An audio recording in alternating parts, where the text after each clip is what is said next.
Mamlakatimizda o'tkazilayotgan xavfsiz va sog'lom yurt tezkor profilaktik tadbiri davomida Surxondaryo viloyatida uyushgan narko-jinoiy guruh faoliyatiga chek qo'yildi. Tezkor ma'lumotlarga ko'ra, Afg'oniston fuqarosi surxondaryolik bir guruh shaxslar bilan uyushgan narko-jinoiy guruh tashkil qilib, Termiz shahri va tumani hududlarida giyohvandlik moddalarini tarqatish bilan shug'ullanib kelgan.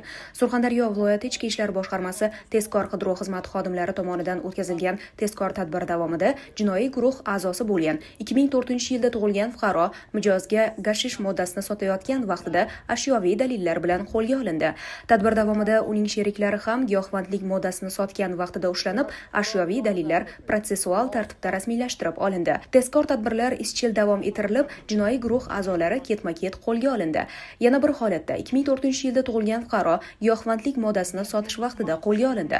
Ma'lum bo'lishicha, muqaddam Jinoyat kodeksining 169-moddasi bilan sudlangan 2002-yilda tug'ilgan fuqaro hamda 1999-yilda tug'ilgan shaxslar giyohvandlik moddalarini o'zaro taqsimlab, doimiy ravishda viloyatning turli hududlarida tarqatib kelganligi aniqlandi. Ushbu jinoyatni sodir etib kelgan yoshlar tezkor tadbirda bir-birlarining qilmishlarini fosh etish orqali qo'lga olindi. Mazkur jinoyatni sodir qilgan yoshlarning harakatlarida O'zbekiston Respublikasi Jinoyat kodeksining 273-moddasi 5-qismi bilan jinoyat ishi qo'zg'atilib, qamoqqa olish ehtiyot chorasi qo'llanilgan. Hozirda tergov harakatlari olib borilmoqda. Bugungi yoshlar, siz ertangi kun kelajak poydevorisiz. Giyohvandlik esa hayotni izdan chiqaradigan illatdir. Sog'lom turmush tarzini tanlang, zararli odatlardan uzoq bo'ling va o'z kelajagingizni asrang.